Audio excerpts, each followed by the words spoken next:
I think it's safe to say that change is on my agenda. Change for good. And I embrace that and I enjoy that change. I don't fear it. The moment happened fast, and when it was over, nothing inside the British monarchy looked the same. A single document, a room full of people who understood exactly what it meant, and one woman seated miles away at Clarence House who read the final page and felt the ground shift beneath decades of careful positioning. This was not a routine royal announcement.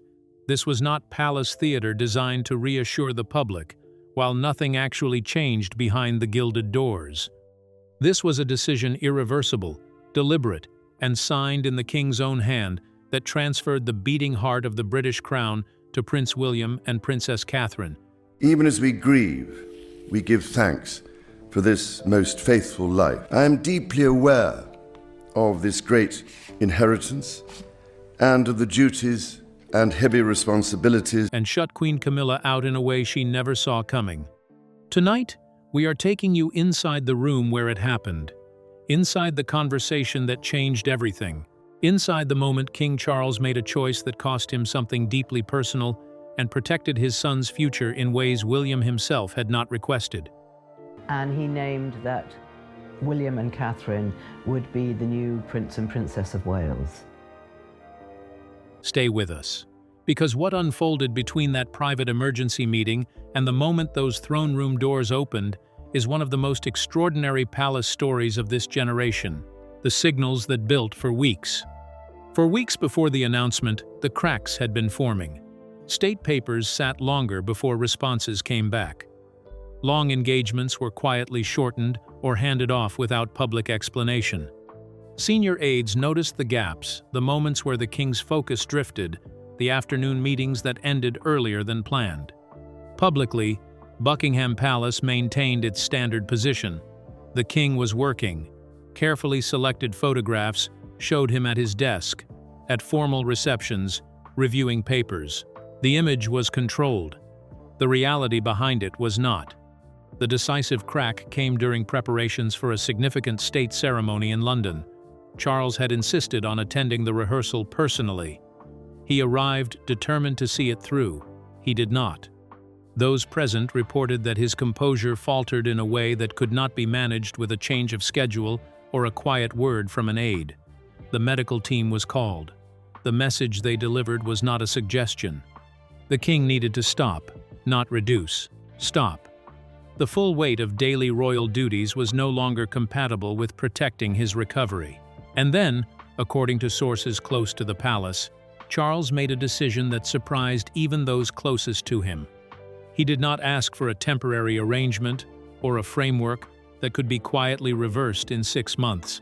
He asked for something permanent enough to hold, even if he could not. The calls went out that evening. William, Catherine, Princess Anne, a small group of constitutional advisors. They were summoned to Buckingham Palace without a full explanation. Each came expecting something serious. None were fully prepared for what waited on that table, the folder on the table. The room was not large. The gathering was not ceremonial. No photographers, no press officers, no aides hovering at the edges. Just family, advisors, and a sealed folder at the center of the table bearing a title that stopped William cold when he read it: the Royal Continuity and Succession Order. William's first instinct was that this covered a limited set of cancelled public engagements, the kind of adjustment the palace made regularly when a senior royal stepped back temporarily. Catherine said very little. She was watching Charles. Charles opened the document and began reading aloud. State audiences transferred to William immediately. Senior palace appointments requiring William's direct approval. Ceremonial planning, moving under William's office. The long-term strategic direction of the royal household no longer residing with the king during his recovery, but with his heir. Then he turned the page and looked at Catherine. Her role under the order was not ceremonial decoration. She would assume the public duties that, in a functioning monarchy, belonged to a reigning queen. State banquets, diplomatic receptions, the formal public program of the royal household. Every occasion where Britain and the watching world needed to see who stood at the center of royal life that was now hers. Catherine did not respond immediately. She understood, with the clarity of someone who had spent years navigating palace politics, that accepting this role would change how every future appearance was interpreted.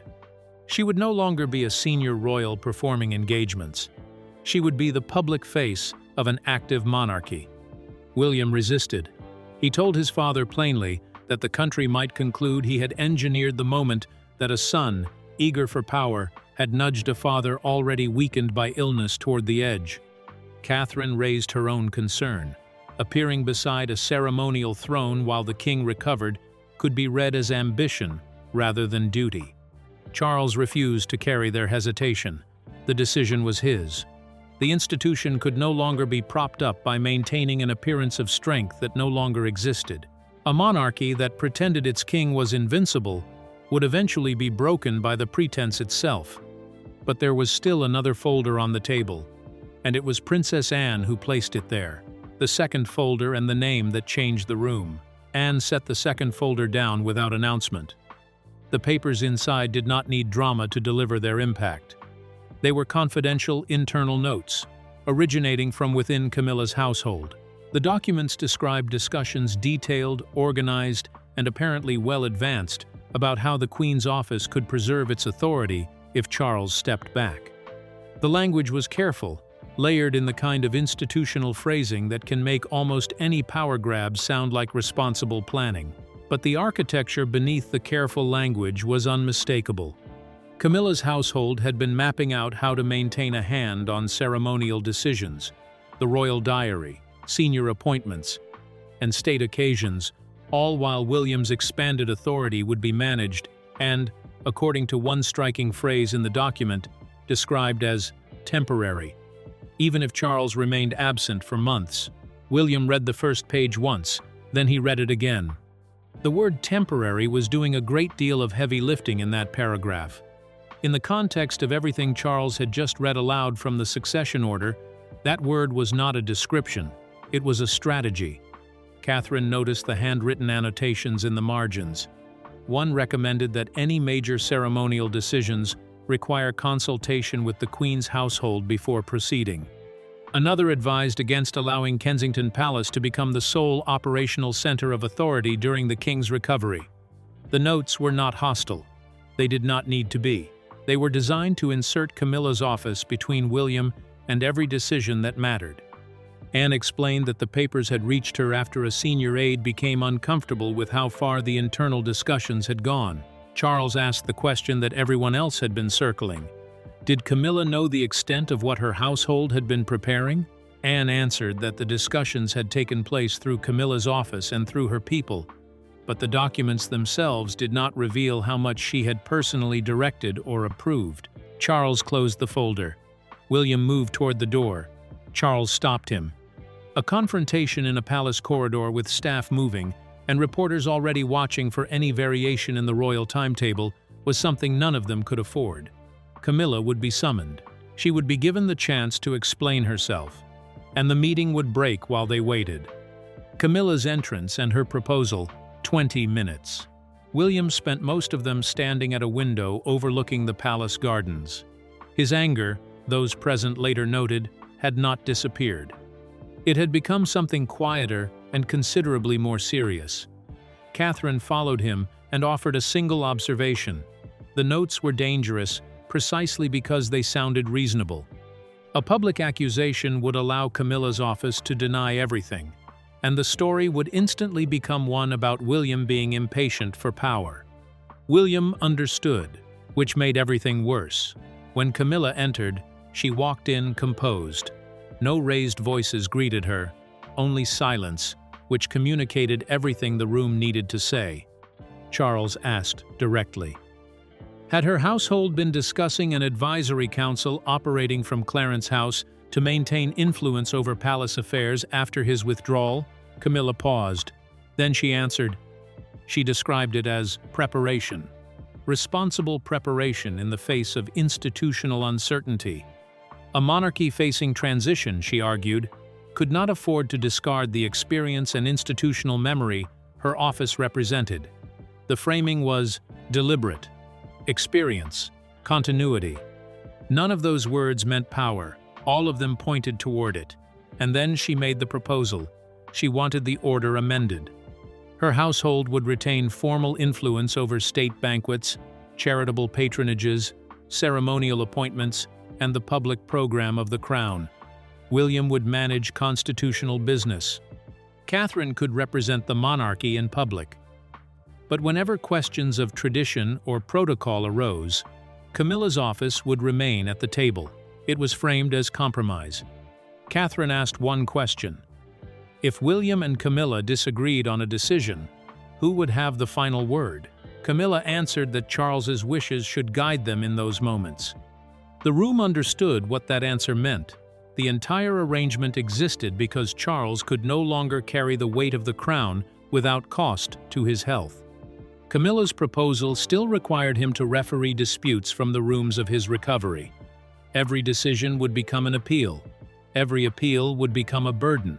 And the burden would find its way back to the man who had just been told by his doctors that the burden had to stop. Anne slid one page toward Charles. It was the paragraph describing William's authority as reversible. Charles read it once. That word ended the conversation. The handwritten sentence, and why it changed everything. Charles told Camilla plainly. No amendment would be made that created a second court inside the palace or weakened the legitimate authority of the heir. The order would stand as written. Camilla's expression shifted. She looked at William and asked whether this was what he wanted. William answered that he had not written the order. His father had. Camilla left without accepting the decision. The door closed softly behind her. No one mistook that softness for agreement. Charles then asked the constitutional advisor the question that had been hanging over the table since Anne first placed that second folder down. Could Camilla's household challenge the order after it was signed? The advisor was precise. A transfer of duties could be interpreted. A household could claim consultation rights through precedent. An appointment could be delayed pending clarification. None of those moves would formally overturn William's authority, but each would slow it, drain it, and gradually push the burden back onto the recovering king in a form that was harder to name and harder to refuse. Charles understood. This was no longer about medical necessity. This was about whether anyone would be permitted to quietly obstruct his son's authority, while calling it institutional responsibility. He reached for the fountain pen. He read through every clause one more time. Then he moved past the signature line to the blank space below the final clause, directly above the royal seal, and he wrote one sentence in his own handwriting.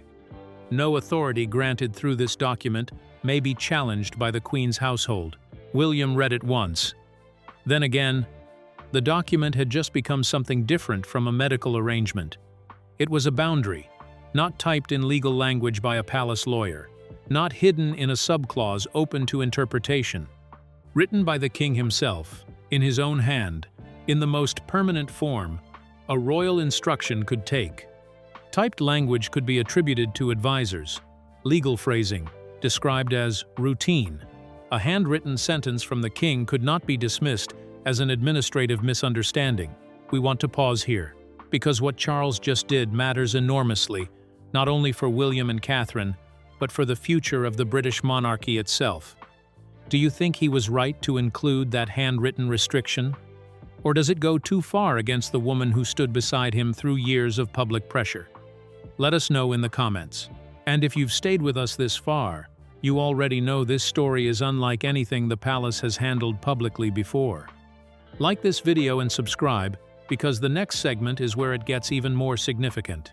The announcement and the empty chair. Anne signed as witness.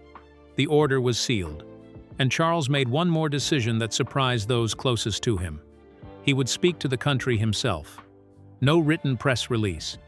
No statement released through official channels while he remained out of sight. He was going to stand in front of the cameras and explain this directly because he refused to let illness speak for him. His reasoning was clear to those who heard it. One carelessly framed photograph. One poorly chosen phrase in a palace statement. One suggestion that Catherine looked too settled in a role not yet officially hers, and the transition could be publicly recast as a family, capitalizing on a father's illness. Charles would not allow that. He would carry the framing himself. He would make clear this decision came from him, not from his son. He approved an address. It would confirm William's assumption of state audiences, senior appointments, and strategic planning. It would name Catherine by full responsibility, describing her duties in detail so that no private office could later claim her role was decorative.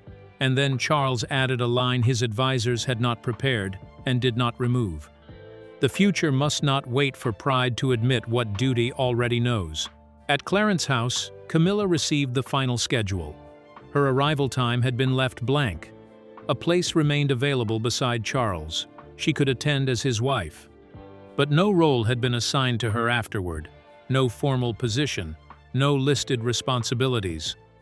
No indication in the public briefing that her household retained any operational authority over what came next. She sent one final message to Buckingham Palace. She asked whether Charles would reconsider the restriction on her household if she stood beside him for the announcement. The reply came 20 minutes later.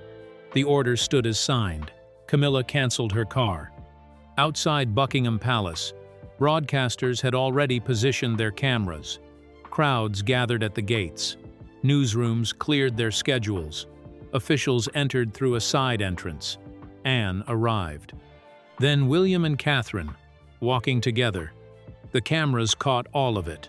One absence repeated itself in every frame. Camilla was not there. Charles stepped to the lectern and looked tired in a way no palace statement could have concealed. But his voice was steady. He spoke of the difference between endurance and genuine service. He said that continuing under the full weight of the crown at any cost would not protect the monarchy, it would expose it.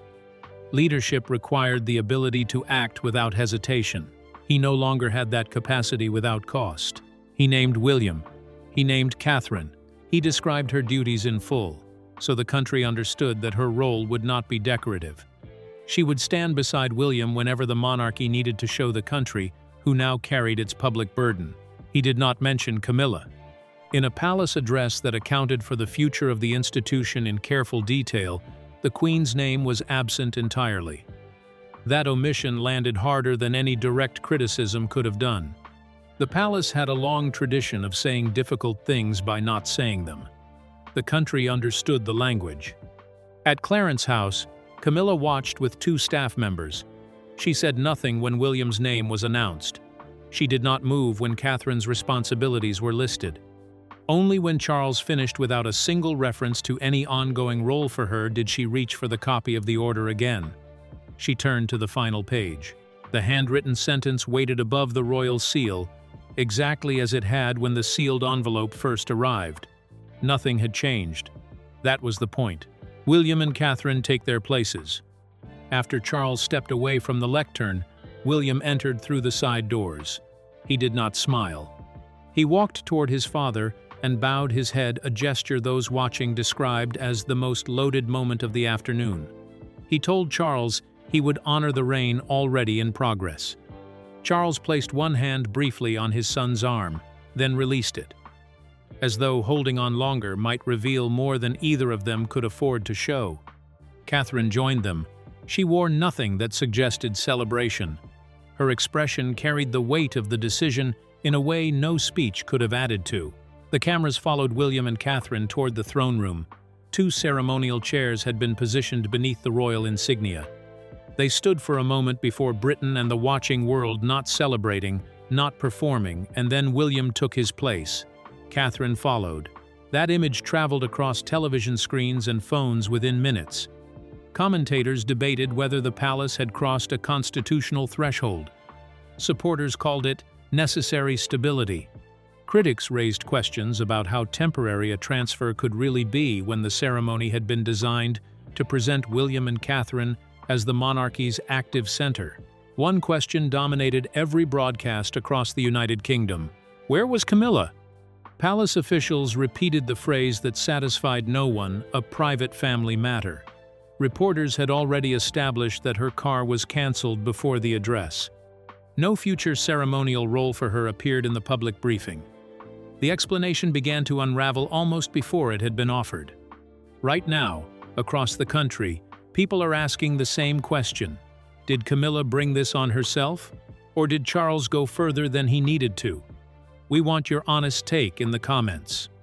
Should Camilla have been given a formal role in the transition? Or was Charles right to draw a clean line? Tell us and share this video with someone who follows the royals closely, because this conversation is only just beginning. What happened after the cameras left? Once the media moved into its analysis cycle and the throne room emptied, William carried the original signed order into a smaller audience room. Charles was waiting by the window. Catherine stood near a table of briefing documents. Anne remained by the door, holding the second sealed folder, the one no one had yet fully addressed. William placed the order before his father and asked one direct question. Was the handwritten restriction truly necessary? Charles took a moment before he answered. His doctors had forced him to reduce the workload. But Camilla's household's private preparations had forced him to decide where authority actually ended. Without that one handwritten sentence, every decision William made could have become a point of negotiation. An appointment questioned from Clarence House, a state banquet revised through private messages, a ceremonial invitation delayed while an appeal for the king's personal intervention was assembled. He would have stepped away in public while continuing to settle competing claims in private. That was not recovery. That was a different form of captivity. Charles told William that he had spent too many years believing personal loyalty and institutional clarity could coexist without ever forcing a definitive choice. This time, the choice could not be deferred. A second court, operating through habit and access, would not hold. He had written that sentence because he understood, finally, and without ambiguity, what would happen if he left it unsigned. William listened. The anger he had carried since reading those notes began to shift into something heavier and more settled. Catherine understood the personal cost more quietly. Charles had protected William's authority. In doing so, he had exposed the fracture inside his own household to everyone in that room, and eventually to history. Anne spoke last. She said the handwritten sentence would be studied for years, not because of what it did to Camilla, but because of what it revealed about Charles. The moment a king stopped trying to be everything to everyone. As king, he had chosen one line of command. As a husband, he would live with the consequence, Camilla's silence, and what it means. At Clarence House, Camilla placed the copied order on the central table and asked each of her advisors to read the handwritten sentence for themselves. No one spoke. Her legal advisor was asked whether the wording could still be challenged. He answered carefully. The king had written it in his own hand. The palace seal had been applied. Princess Anne had witnessed the signature. Any attempt to alter the wording would require Charles to personally reopen and revise the order, an act that would become public knowledge and a story in itself. Her private secretary suggested she consider appearing beside Charles for future public events anyway. A visible, united image might preserve the informal influence the document had formally removed. Camilla rejected it immediately. Standing beneath palace cameras, while William and Catherine were presented as the monarchy's operational center, would look like consent. Worse, it would make her the most visible witness to her own exclusion. What Camilla had lost was not her title, not her staff, her residences, her charitable work, or her public engagements. All of those remained, at least for now. What she had lost was the capacity to shape what happened next, the ability to influence the decisions that defined how the monarchy moved forward, the ability to pick up the phone and know that the call would carry weight, the ability to send a quiet note through the right aid and have the royal diary adjusted accordingly, the ability to sit beside a king who, even when absent, remained accessible, willing to hear her case and willing, sometimes, to intervene. That informal authority built over years of palace proximity, carefully cultivated relationships, and a position that the country had eventually, reluctantly accepted, was what the handwritten sentence had taken away. It had not stripped her of her title. It had not cancelled her appointments or emptied her residence. It had done something harder to explain and far more difficult to recover from. It had closed the door she had always known was there. The one she could walk through whenever she needed to remind the institution who she was. That door was now locked, and the man who held the key had just handed it to someone else. The final promise and the second folder.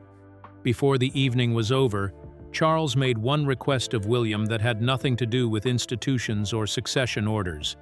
He asked his son to promise that the transition would not become a campaign against Camilla. No public retaliation, no deliberate removal of her presence from the record of his reign. William agreed with a clear limit. Respect was not the same as surrendering operational authority. Treating Camilla with dignity did not mean allowing her household to reopen decisions through private pressure. Catherine supported that line without reservation. The settlement, as those in the room later described it, was cold, clear, and final. And then Anne placed the second sealed folder on the table. Charles looked at it. He asked whether it could wait. Anne said it could not.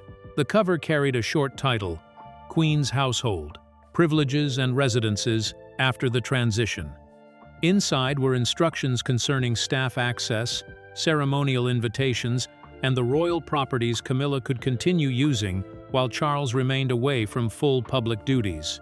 One section concerned Clarence House, another concerned Buckingham Palace. But the final page carried a handwritten note beside Camilla's name. It did not describe a distant future arrangement. It identified an exact date approved before the throne room announcement had even begun, on which her unrestricted access to at least one of those royal residences could formally end. William had not been told. Camilla had not been told.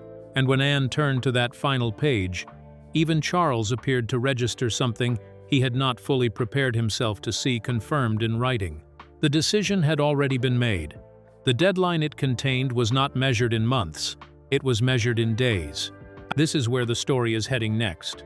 And when that deadline arrives, when the next sealed instruction is opened, and the implications of everything signed in that room begin to land, this channel will have it first. If you've watched this far, you already know this is not the kind of royal coverage that gets made every week. This is the inside story of the moment a king chose his legacy over his marriage, an heir accepted responsibility before he was ready to celebrate it, and a queen walked out of the palace with her title intact and her power gone. Hit subscribe right now. Like this video if you believe William and Catherine are the right people to carry the crown forward. Share it with every royal watcher you know, because the next development is coming soon, and the subscribers who are here now will be the first to see it. Drop your thoughts in the comments below. Is Camilla's era inside the palace now truly over, or will she find a way back? Tell us what you think. We'll see you in the next one.